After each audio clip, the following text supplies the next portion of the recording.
Hi, welcome to West Coast Stackers. Today we're going to talk about Canadian 1-ounce silver maple leafs.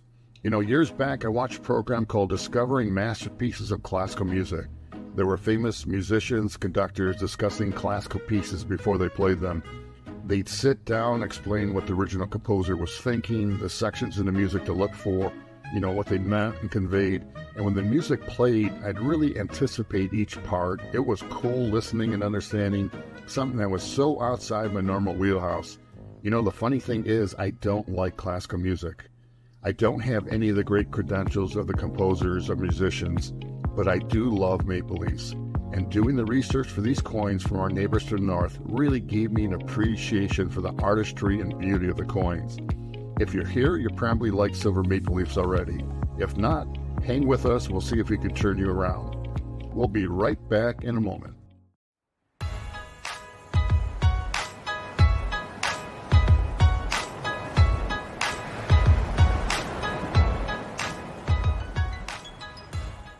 Welcome back. One of my very first purchases were the Canadian maple leaf. For a government minted coin, they're a really good price. The Canadian 1-ounce silver maple leafs are popular among collectors, stackers, due to their high silver contents of 4/9 fine silver, an absolutely beautiful design. The first silver coin was introduced by the Royal Canadian Mint in 1988, and since then it has become a highly recognizable and I feel often forgotten coin. Here's some real interesting facts about the maple leaf. The maple leaf itself is their cultural symbol in Canada. The coin is known by the reverse. They're referred to as maple leafs. The next fact is really cool. The Royal Canadian Mint is a for-profit mint as opposed to taxpayer-funded, such as the U.S. Mint.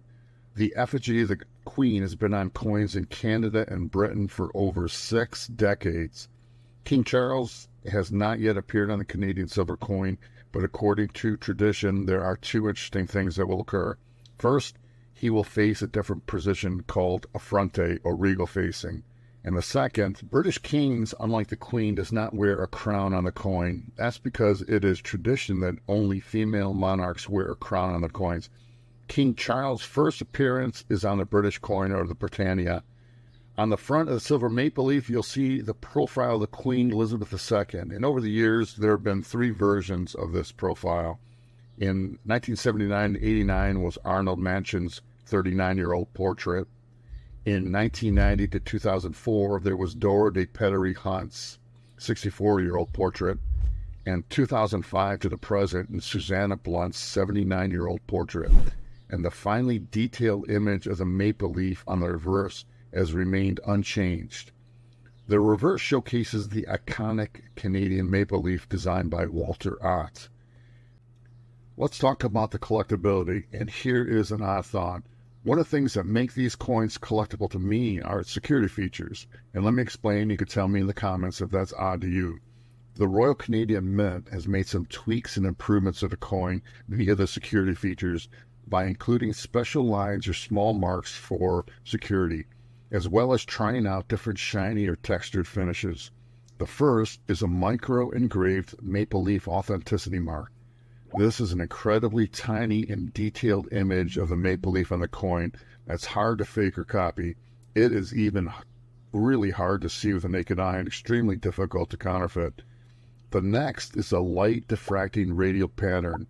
The coin has lines engraved in a special pattern that creates a shiny and colorful effect when light hits it, making it difficult to reproduce.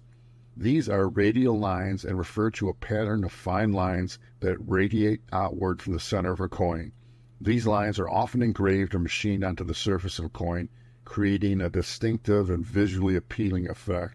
The purpose of the radial lines are foremost a security or anti-counterfeiting measure. It's when you see the security measures that they're absolutely beautiful. The third measure is called bullion DNA digital anti-counterfeiting technology. The coin has a unique microscopic mark that special equipment can detect and verify this mark to confirm that the coin is real. The gold and silver maple leaf coins feature this special anti-counterfeiting security mark called a textured maple leaf. Each coin's die is laser micro-engraved with this mark. To enhance the security feature, they use digital non-destructive activation technology. It captures encrypted images with unique codes and securely stores them in their database. And let's just talk about the maple leaf itself. The maple leaf design on the Canadian silver maple leaf coin showcase a singular detailed maple leaf, which is Canada's national symbol. The leaf is depicted in a naturalistic style with intricate veining and texture, giving it a real simple and elegant appearance. And on the reverse side of the coin, it also has the inscription, of course, of Canada and fine silver, the coin's weight and purity. And as we said, it's 4/9 fine silver. It's 1 troy ounce. The Canadian maple leaf has remained unchanged since 1988, with the exception of the security features. There is an addition on these. There is the phrase argent pour, which is Canadian silver maple leaf coin. It's the French for pure silver.